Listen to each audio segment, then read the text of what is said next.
everybody, and welcome back to Three Moons Gaming. My name is Three Moons, and today what we're going to do is I'm going to show you how I set up my sorting system so that it actually sorts what I put into each chest.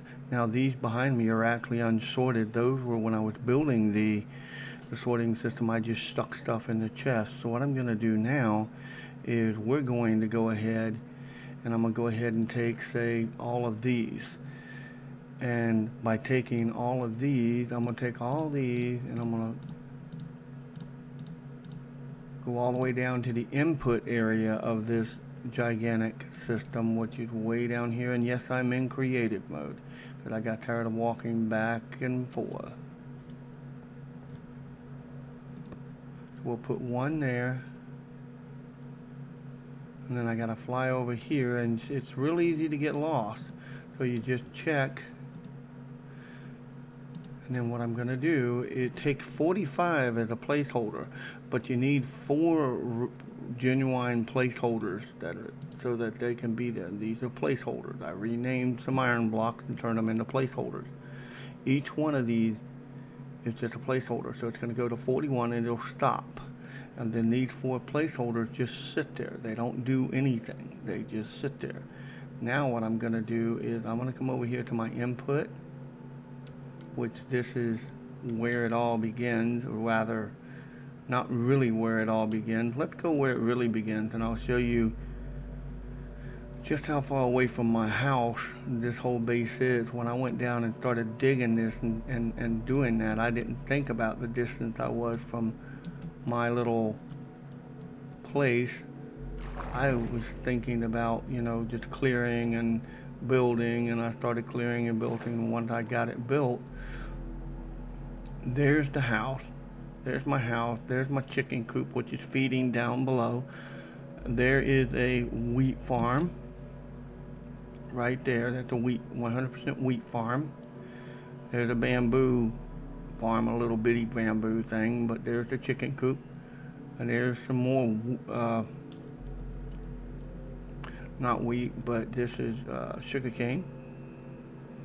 And then right over here is where it all begins, because this chest right here is where we would load things into it and it would go down and be sorted. I mean, I could put things in this and it'll go into the chest and out of the chest. I mean, if you notice, it's moving super fast. It's just ticking away, ticking away.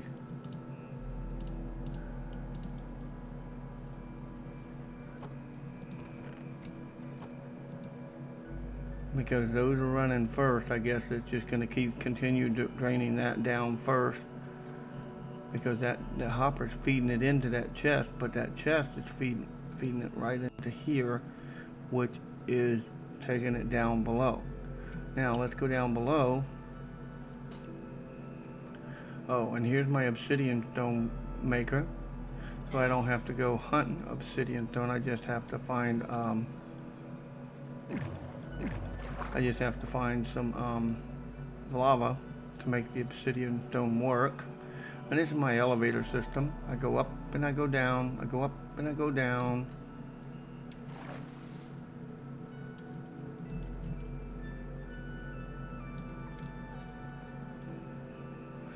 This is a long ways to walk.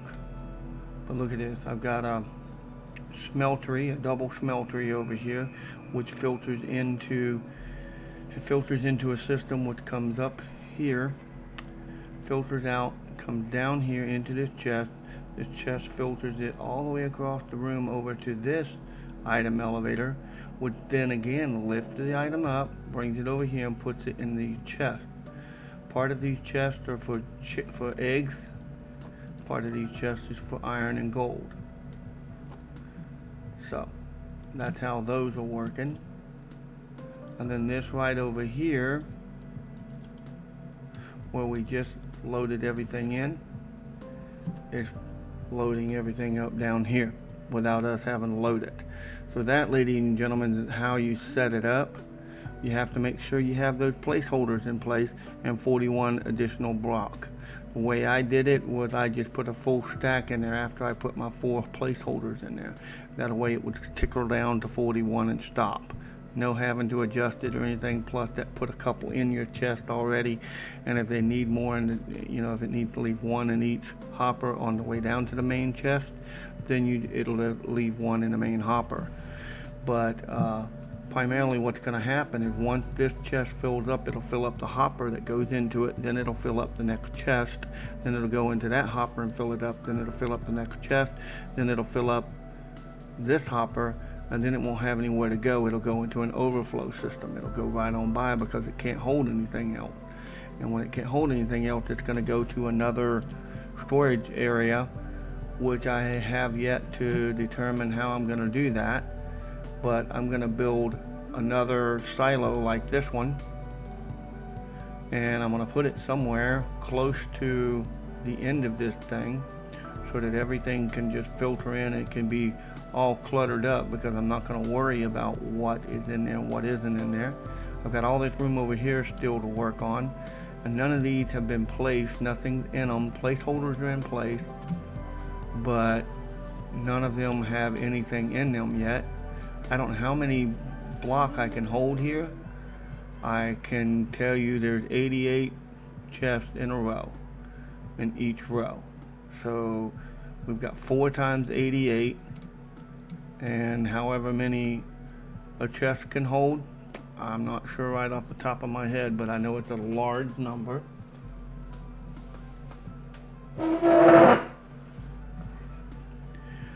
And we'll try to see if I can figure that out real quick for you. So 88 times 4 is 352 chests on each layer. So there's times 3 is actually 1,056 full-size chests in there. So at 1,056 times, I don't know how much it holds, 64. Well, let's figure out how much the chest actually holds. I mean, this is where it gets interesting. So you got nine slots across and 6 slots down, so it's 54 slots. Blah, blah, blah, blah, blah, blah.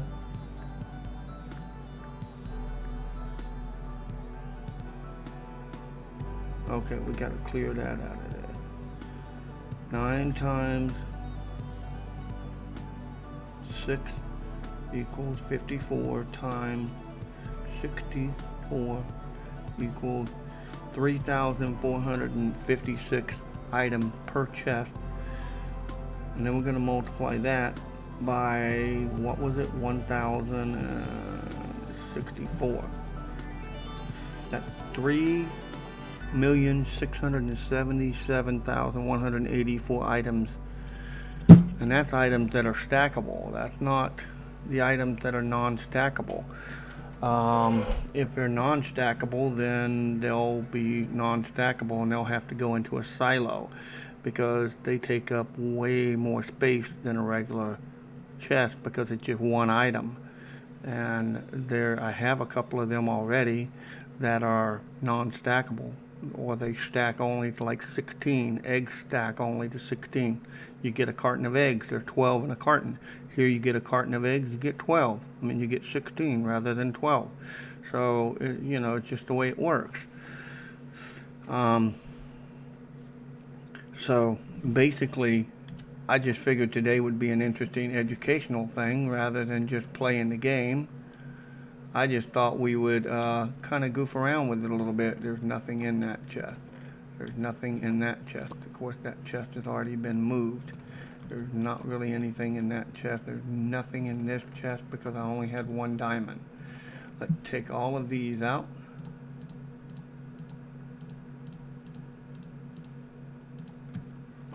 Let's go ahead and get rid of that. And what I hope to do eventually is to reset where things are at, but I doubt I do it. I have a feeling this is where they are, is where they are. Because what's going to happen is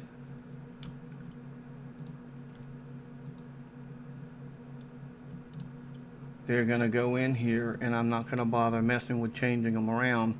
I'm going to just put them in as a fine block and as a, just like granite and things like that. As I find them and I use them, we're going to put them in there, and I'm just going to leave them in there so that they are in there. And eventually I'll quit using creative mode and go back to survival. Once I get this completely built, which this is a humongous thing to build by myself. I don't have any other friends that play the game. I don't have any companions that, would say, hey, let me log into that world. Let's see if we can get it on a server and log into the world, and we'll build a world together. It is just me building this lonely little world. So if you want to do something like that, or do you want, kind of form a gaming community or something where we play Minecraft, I don't care, but just let me know, because we could figure out how to pool resources together to pay for a rental server, a server that we rent, and configure it the way we need it to be configured, so that we have enough RAM and enough hard drive space for the number of people we want in there. If we don't want a huge number, if we want, only like, I don't know, 10, 12, and we leave it at that, but each member has to pay their monthly dues. Each member has to put into Patreon, which we'd set up a Patreon account strictly for the club, to get us our server going, where we all come in and we play, and we don't destroy things, we play, and then if we want to build something, we kind of work together as a team to build it. If it's something that's in a schematic form, we need to make sure everybody has a way to read the schematic, and we read the schematic and build it from the schematic. If it's something that's just creatively being built, unless 2 people or 3 people can actually come together and do it, we would prefer to discuss it and say, okay, let's build it, but let's get more people involved in the building process.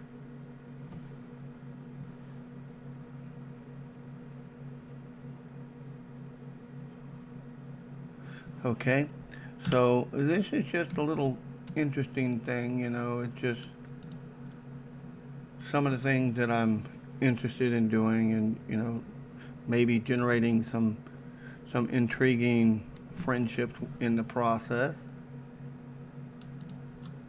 You never know what you're going to encounter in life. May make some interesting friends.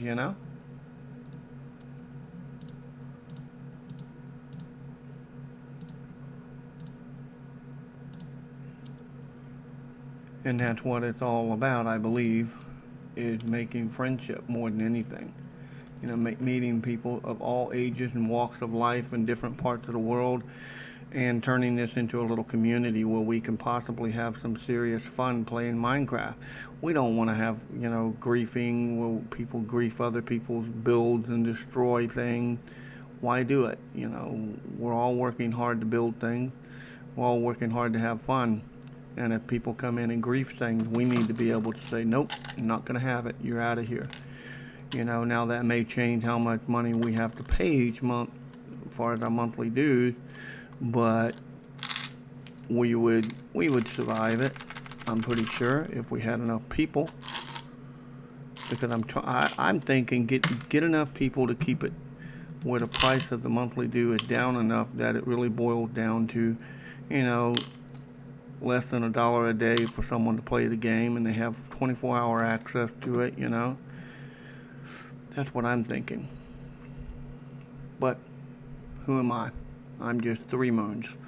So give me a shout out if you think something like that would be interesting. But as you can see, it's working just fine. This build here, yes, a lot of people build these, but this one is my build. I believe a lot of people use this exact sorting system. I don't know.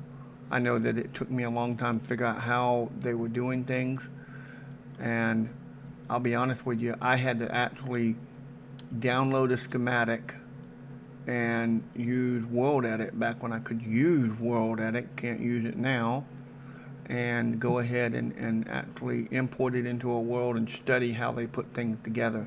And that one I didn't quite gather because they had stuff going in every daggum direction, and it was really confusing to follow what they were doing. So what I wound up doing is I wound up just studying the sorting part of it, and I got the sorting corrected, and I figured out how to get the sorting mechanism to work right. Once I got that to work right, I figured I could build it any way I wanted to.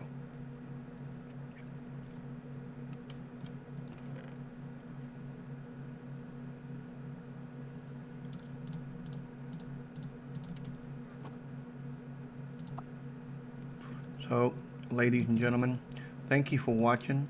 My name is Three Moon, and it's been a pleasure to entertain you this evening. And as you can see, I'm steadily building, steadily working on things, and will continue to do so until I get completely bored with what I'm doing.